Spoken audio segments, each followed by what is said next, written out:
Nation of Fit in 10, welcome to day 39. And this week we have got your fourth check-in, so please make sure you book your check-in with me.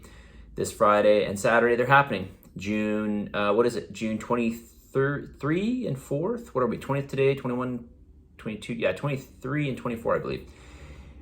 Book your scan with me as soon as possible, okay? www.calendly.com/fit-in-10. Also, I put up, I'm really sorry, this basically took me 5 weeks. I just kind of forgot about it, but then somebody wrote in to me and asked. I posted that spreadsheet of that tutorial of eating that I presented on day 1. I put up a spreadsheet. It was an example of a day of eating. It's not in particular to anybody. It's just purely an example. But it does go through 4 different meals that are laid out where the macros are sort of subdivided evenly meal to meal, given the total macros for the day. So if you want to take a look at it, it's posted in the general channel in Slack.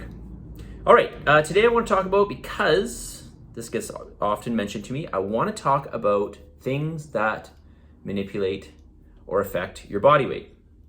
So for those of you who write me and say, I weighed myself today and I'm up 1.5 pounds. And it's like, yes, and your point?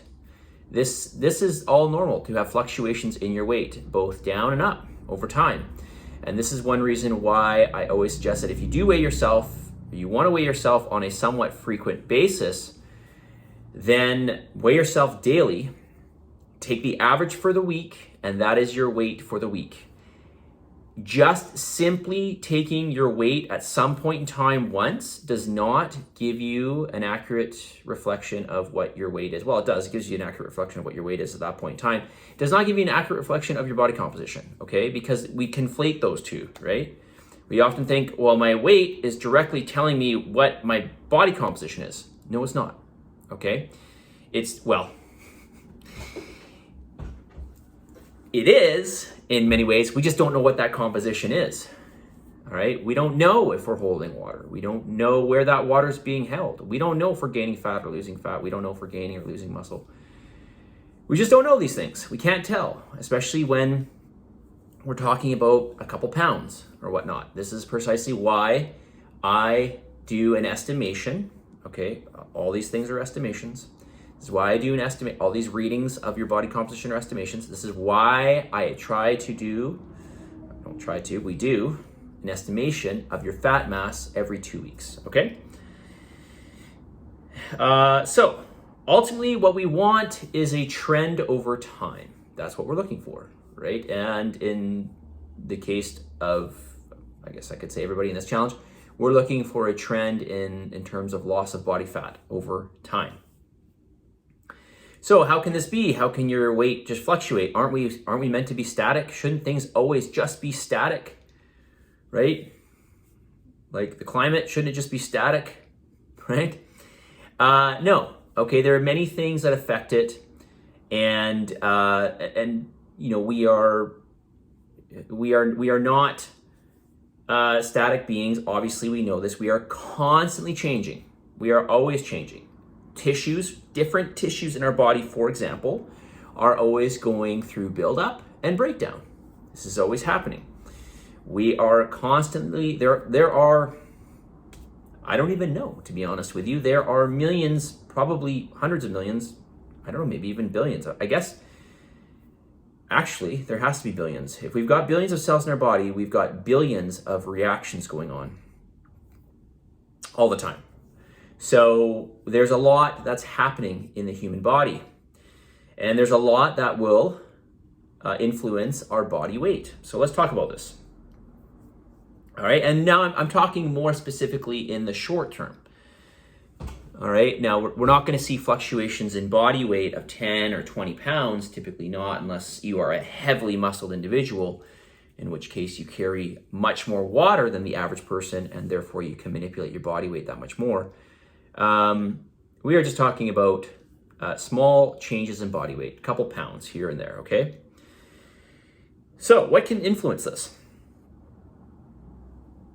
Well, number one, Water intake. Okay, your water intake is going to manipulate the amount of water in your body, and we just know this simply by weigh yourself and then go drink 2 cups of water and you'll be up a pound. Okay, it's that simple. And then, on top of that, we can do things that will cause us to either lose or hold water. All right, so for example, if you, generally speaking, don't drink that much water and then suddenly take in a lot of water, you're going to hold more of that water in general. Your body's not going to be producing as much hormone to expel that water. Okay, now I'm just talking in generalities here. Generally speaking, this is how it's going to work. If you drink more water on a regular basis, you're going to flush out more water. Your body is going to expel more water because you're going to produce that hormone that's going to flush out water, so long as we are healthy, normal functioning human beings. Periods of physical and mental stress can cause holding of water. It's just the way it is. Now, whether this is due to things like lack of sleep, or perhaps overindulgence in carbohydrates, okay, and I'm getting into other things here that are going to make you hold water. I guess the list could go on here, but we tend to see with periods of physical and mental stress, we tend to see more water retention. Okay, hormones are going to cause water retention. We know this, ladies. We know when it's the time of the month for you. We tend to see the weight go up. There is more water retention. I'm not sure what number this is. This is number 4, I guess. Okay, sodium intake, especially if you intake a certain amount of sodium per day and then you suddenly increase your sodium, you are going to notice that you hold more water. If your sodium's always high, then that's not going to be the case. All right, everything. Well, in this case, I'll just say in this case, it's relative. Okay, just like water intake is relative. Number 5, length of sleep. If you want to weigh less in the morning, just sleep more. If you want to see that number on the scale be lower, sleep more. You will be lower. Then if you normally, let's say, sleep 6 hours per night and you weigh yourself in the morning, and then all of a sudden you sleep 8 or 9 hours, weigh yourself. You will weigh less. 100% you will. Okay? Now, it's not that you lost a bunch of body fat. Nothing really changed composition-wise except for you lost extra water. Okay, exercise is going to have some bearing. So acutely, right, if you exercise, you're probably going to be perspiring, you're going to weigh less, but in the long term, especially if you're weight training, you're going to hold a little more water in the muscle. This can be due to glycogen, this can be due to the inflammation that's caused during recovery. Okay, short-term inflammation that's happening during recovery. Carbohydrate intake. This is going to influence water retention in the sense of that when we store carbohydrates in the liver or in the muscles, typically speaking, we get about 3 grams or about 3 times the amount of water per unit of carbohydrate. So if you're storing 1 gram of carbohydrate, you're taking about 3 grams of water with that, roughly speaking.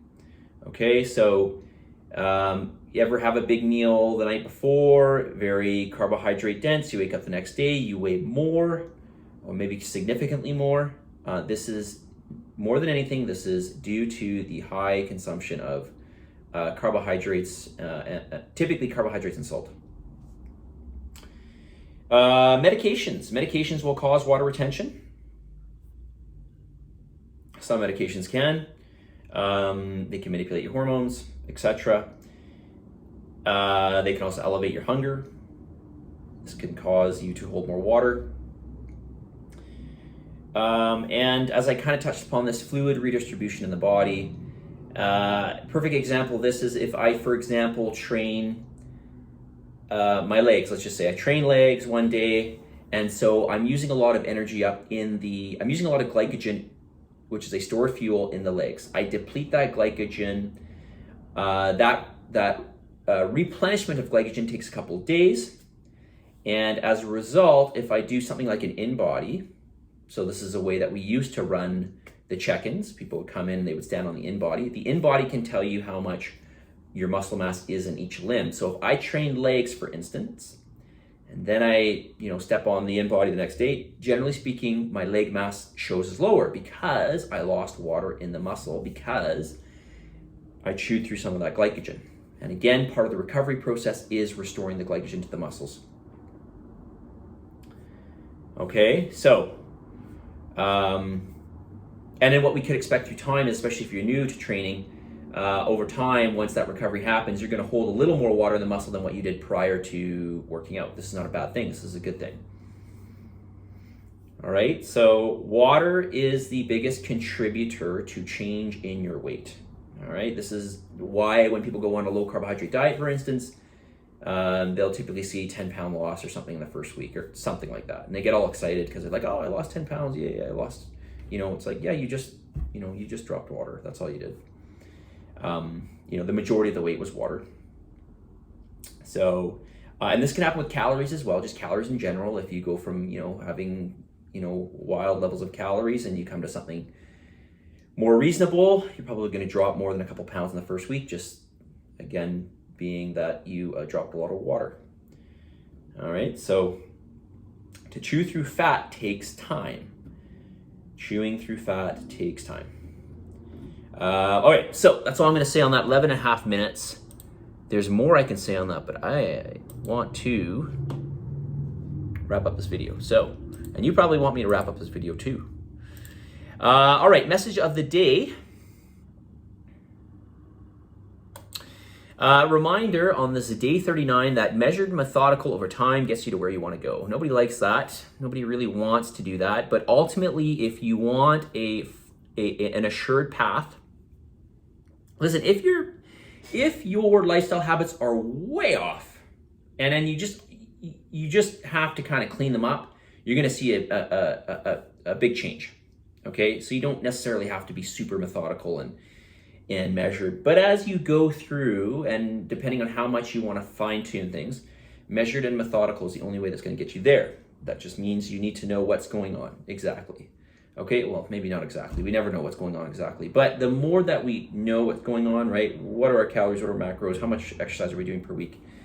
If we know all these big things, how much sleep are we getting per week or per day on average, et cetera, et cetera. Some of these big things that are going to have major effects on our on the way that we feel and our body composition over time, we can get from point A to point B much easier.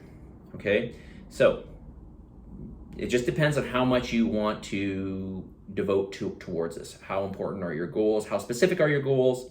How much do you want to devote? So measured and methodical over time will get you to where you want to go for sure.